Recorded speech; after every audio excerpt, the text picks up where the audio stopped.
Welcome to Wordpath, the show about Oklahoma Indian languages and the people who are teaching and preserving them. Tonight's show was taped at a recent conference. It was held June 2nd to 3rd at the Wichita and affiliated tribes in Anadarko. And this was the 20th annual conference on Siouan and Caddoan languages. This is basically a conference of linguists, but this conference is, I think, very good in that it has traditionally usually been held at or near one of the tribes that speak a Siouan or Caddoan language so that people from the tribes can come and listen and perhaps participate. I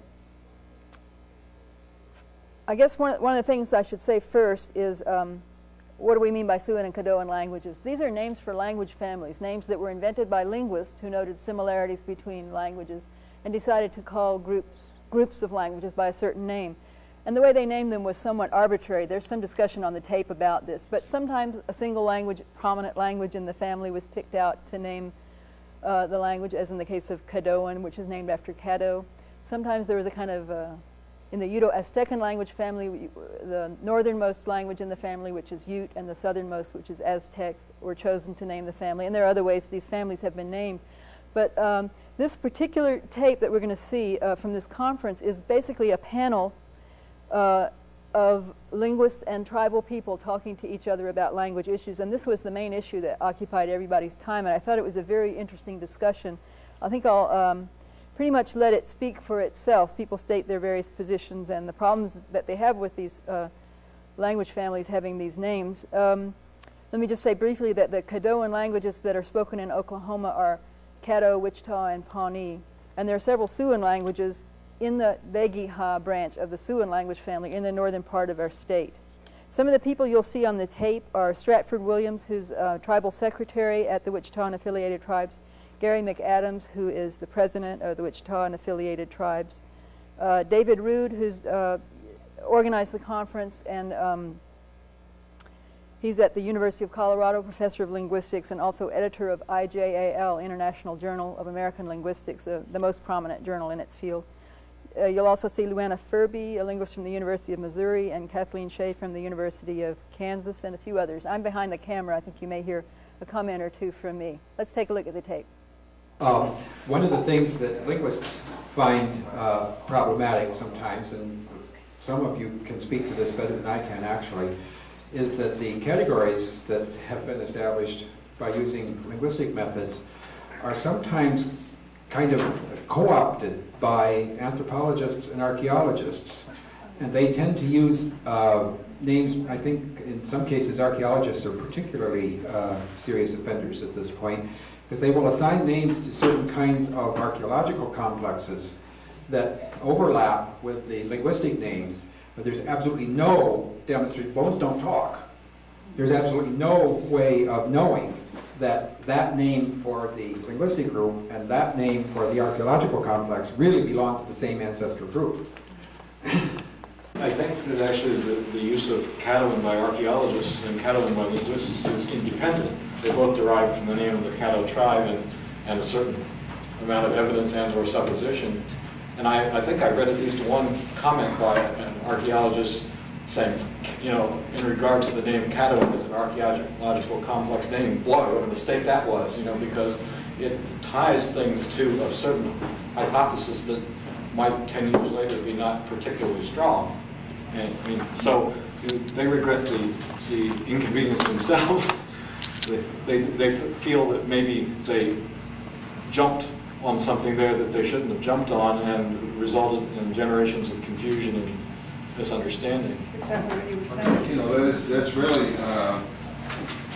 the biggest objection is that they have used those terms, and the reason why tribes are so sensitive to that and don't like it is because it results in a loss of our identity.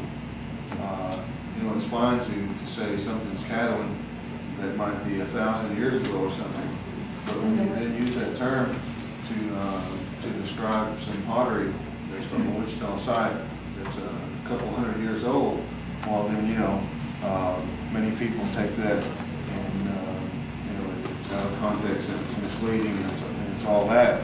And that's when I think tribes really resent being called something that they're not.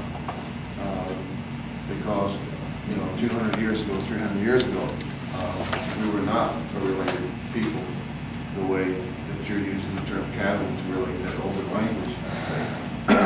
So, that's, but, how do we go about undoing that? But even with the language, it's still some tribes a loss of identity, and when you lose that, then you're losing part of your history. People go around misconceptions about who was here and who was there, and it begins to affect tribes politically. It affects them legally, with their treaty rights and all kinds of different things. And that's what I think really is the biggest problem that we have with those kinds of terms. I think exactly what you're saying, and how do you solve that? Part of it is exactly what you're doing today. Is there needs to be interaction. So often linguists, and anthropologists, and archaeologists go do their work, and then they go run and hide in their studies, and they don't always remember to, fully, meet with the people in that culture and understand and be respectful of that. It's not people are intending to be disrespectful, but it happens. I'm not an archaeologist, I'm not a linguist, I'm interested in this. But I see it happen. It's not because people intend to do that, it happens. Well, let me throw this out. Of course, linguistics is an amazing field because the subject matter is thousands and thousands of languages. And most linguists do specialize in a certain area, and there are professional associations and conferences like this one that specialize in certain families of languages. Usually linguists who don't specialize in a certain language follow the terminology of the group that does. So it is within the power of a group like this to change the term Siouan and to change the term Caddoan. I'm not saying whether we should, or I guess I'm asking what would happen if we did. If we took input from members of tribes that spoke so-called Siouan languages or that spoke so-called Caddoan languages, asked their advice, came up with some reasonable consensus that was suitable to everyone, and just changed the name, what would happen? What would be so awful? Nothing in particular would happen, and in fact, there's lots of precedent in the last 15 to 20 years for adopting self-designations of tribes for themselves, and the Ho-Chunk is a good idea, is a good example, because we have all started to say Ho-Chunk, we've all started to say O'odam instead of Pima, and it takes a little doing and a little intention. I can't pronounce 2/3 of the new designations for the tribes up in the Northwest, are Salish and Wakashan speakers, but I see them now being used consistently rather than the old names like Spokane and some of the others. Some of you probably know better than I do.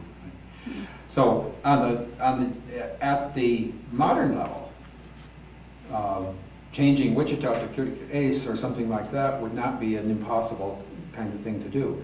I think it's at the family level that these things become a little bit more difficult, because with Siouan, for example, there is no native tradition that sees all of these groups as related. And in fact, there's some resentment when linguists tell you that tell the Lakota that they're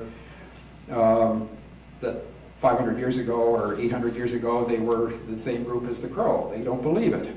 Well, the North Italians and the South Italians don't like each other better, and yet they're all a political unity too. So I don't know what we would do with respect to developing new kinds of historical designations when there's no native consensus to begin with.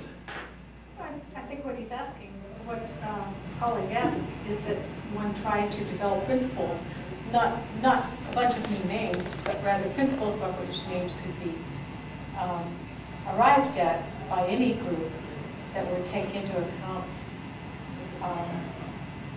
native categories, and as well as sort of scientifically grounding categories. Many linguists take umbrage that unique etic was misinterpreted by cultural anthropologists too. So it goes on. Nonetheless, that's a possibility. But then you would have to hammer out the agreement on principles so that you could then put them into operation, not on just a single name is not such a problem, as you point out. You can change Papago to Tonadon, or whatever is the more appropriate term. You have control over your own entity. It's when you try to get these general overarching groupings, particularly when the groups don't necessarily like each other.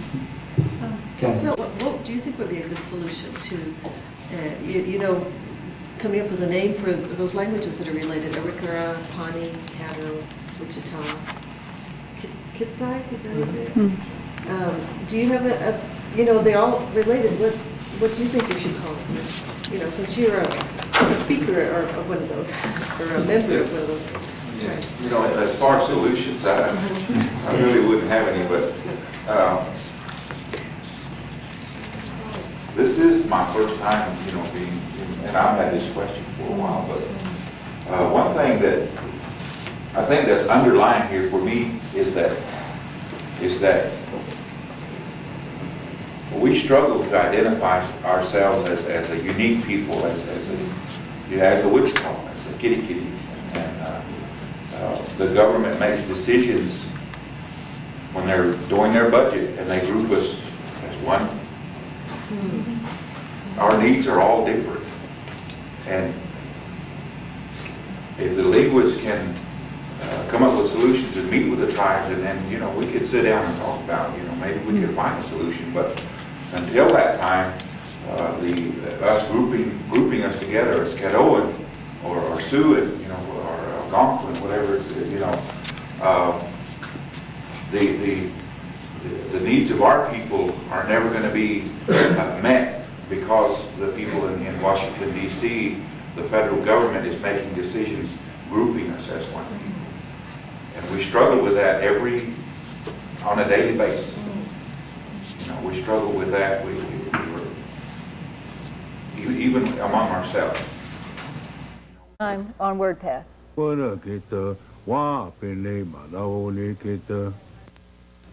Na hene yo hene, na hene yo hene, ana magwana kita, wa pene manaone kita.